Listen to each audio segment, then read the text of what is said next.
क्या लेके आए थे, क्या लेके आए? फोकस करिएगा। चैप्टर हम लोग कर रहे हैं आपका रेसिडेंशियल स्टेटस। रेसिडेंशियल स्टेटस माने इस चैप्टर में हमको डिटरमाइन करना है कि भाई भारत में रहता है या नहीं रहता है।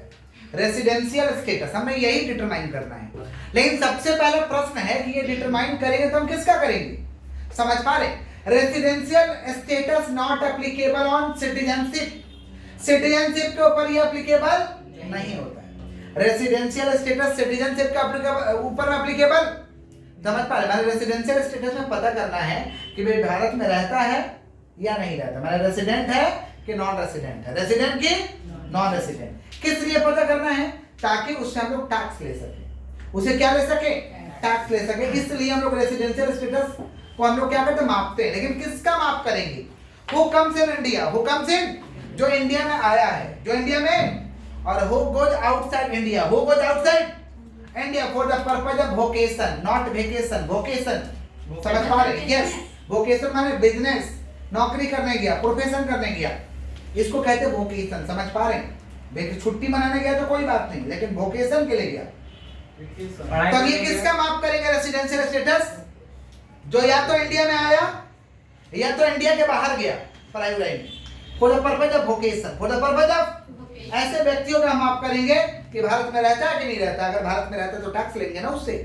तो residential status determine for the chargeability of income tax. Residential status determine for the chargeability of income tax. Income tax का चार्जेबिलिटी के लिए हम लोग क्या निकालते हैं भाई? Residential status. क्या निकालते हैं हम लोग? क्या हम लोग का माप होगा? हम लोग पे कोई शक है? बोलिए, आप लोग का माप किया जाए, आप लोग पे कोई शक है? किसका ऊपर माप करेंगे?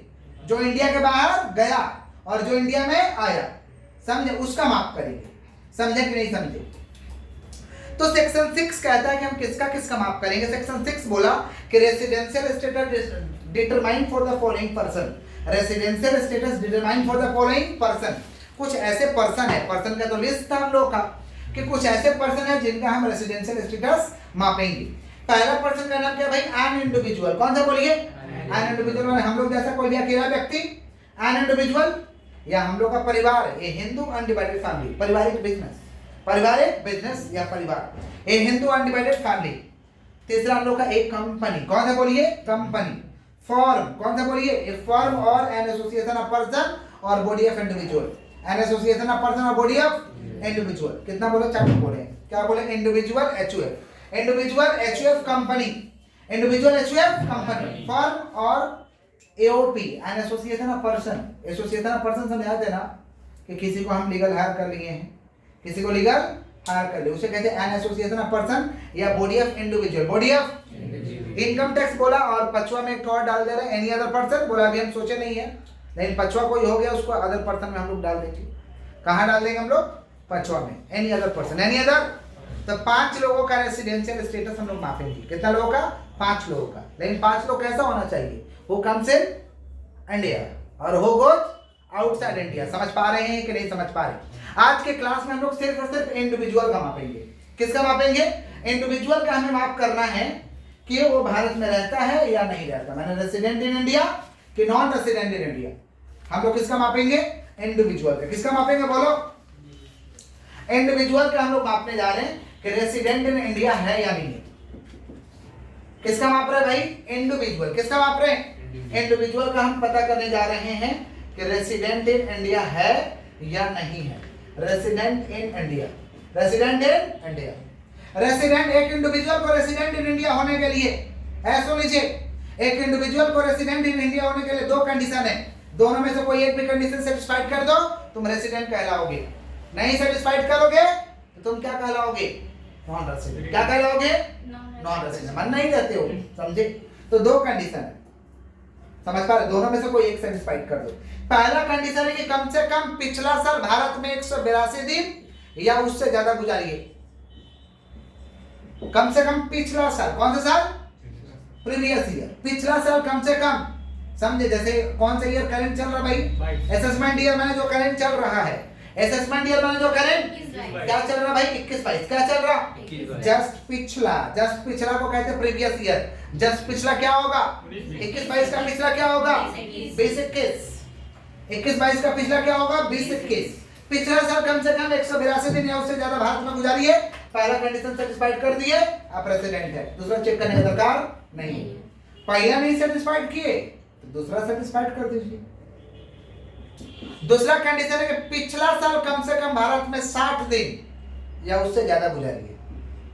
पिछला साल भारत में कम से कम 60 दिन या उससे ज्यादा गुजारिए, और वहां से लगातार पिछला 4 साल, वहां से लगातार माने पिछला साल 20-21 हुआ, पिछला साल कौन सा हुआ 20-21, 20-21 में आप 60 दिन रह जाइए, और यहां से लगातार पीछे 4 साल, लगातार पीछे तो 21-20 का लगातार पीछे 4 साल कितना हो जाएगा 19-20, और कितना हो जाएगा 18-19, 18-19 और क्या हो जाएगा 17-18 और 16-17, 4 साल हुआ, 4 साल लगातार, यहां से लगातार पिछला 4 साल में कम से कम 365 दिन या उससे ज्यादा रही, 365 दिन या उससे। दूसरा कंडीशन समझ लीजिए, पिछला साल 60 दिन रही, 60 दिन रह गए तो वहां से लगातार 4 साल में, वहां से पीछे लगातार 4 साल में और चेक हो गए 365 दिन रहा है या नहीं रहा, 365 दिन रहा या नहीं रहा, समझ पा रहे। अगर दोनों में से कोई एक भी कंडीशन, या तो ये वाला कंडीशन या तो ये वाला कंडीशन, कोई भी एक कंडीशन सेटिस्फाइड कर दोगे रेसिडेंट, नहीं सेटिस्फाइड करोगे नॉन रेसिडेंट। नहीं समझ में आया क्या बोल रहे। लेकिन लेकिन लेकिन दो कंडीशन बना है ना, कितना कंडीशन, दो कंडीशन। पहला वाला कंडीशन तो सिंपल है कि कम से कम पिछला साल कितना दिन गुजारी है 182 दिन, कितना दिन 182, और दूसरा दिन क्या है, दूसरा वाला क्या है कि पिछला साल 60 दिन, वहां से लगातार पीछे 4 साल में 365 दिन। दोनों में से कोई एक भी कंडीशन सेटिस्फाइड तो रेसिडेंट, नहीं सेटिस्फाइड तो नॉन रेसिडेंट। नहीं सेटिस्फाइड तो समझ रहे हैं कि नहीं समझ रहे हैं। अब मान लीजिए ऐसा व्यक्ति who comes in India first time, who comes in India first time, India में आया पहला बार, तो पहला बार आया तो उसके लिए पहला कंडीशन ही तो हिट कर रहा है। दूसरा कंडीशन वो कहां से लाएगा बताइए, फर्स्ट बार आया, जो कब आया पहला बार आया, तो ये वाला कंडीशन तो सेटिस्फाइड ही नहीं कर पाएगा, समझे। पहला बार मान लीजिए mister x comes in India first time, mister x comes in India first time and he resided in India in previous year दूसरा एक दिन 201 days, 201 days, resident to non resident, resident, पहला कंडीशन सेटिस्फाइड करके निकल गया। Mister x comes in India who resided in previous year in India only 50 days, 50 दिन, क्या resident की नॉन रेसिडेंट। पहले कंडीशन में खत्म करो, दूसरा कंडीशन को क्या चेक करोगे, पहला फर्स्ट बार आया, फर्स्ट बार आया हुआ तो क्या कहेंगे हम लोग नॉन रेसिडेंट।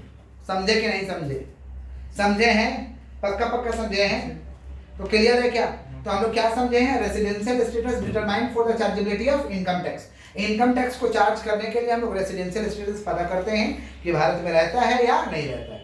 रेसिडेंशियल स्टेटस किसका किसका चेक करेंगे, इंडिविजुअल का, एचयूएफ का, कंपनी का, फॉर्म का, एसोसिएशन ऑफ पर्सन और बॉडी ऑफ इंडिविजुअल और एनी अदर पर्सन, 5 लोगों का चेक करेंगे। हम लोग इंडिविजुअल का चेक किए खाली सिर्फ और सिर्फ 2 ही चीज कि भारत में रहता है या नहीं रहता, रहता है या नहीं रहता। रहता तो उसे क्या कहते हैं रेसिडेंट, रहता तो क्या कहते हैं, नहीं रहता तो क्या कहेंगे नॉन रेसिडेंट। तो रेसिडेंट के लिए 2 कंडीशन है, दोनों में से कोई एक भी कंडीशन सेटिस्फाइड रेसिडेंट, नहीं सेटिस्फाइड नॉन रेसिडेंट। कंडीशन क्या है कि कम से कम पिछला साल, पहला वाला कंडीशन कि कम से कम पिछला साल भारत में 182 दिन है उससे ज्यादा तो गुजारिए, समझे। और नहीं तो दूसरा वाला कंडीशन सेटिस्फाइड करिए, कम से कम भारत में कितना दिन रही है पिछला साल 60 दिन, और वहां से लगातार पीछे 4 साल में कितना दिन रही है 365 या उससे ज्यादा, तो हम क्या कहेंगे रेसिडेंट, नहीं तो आपको क्या कहेंगे हम लोग नॉन रेसिडेंट। बंद कर देखिए सर एक क्वेश्चन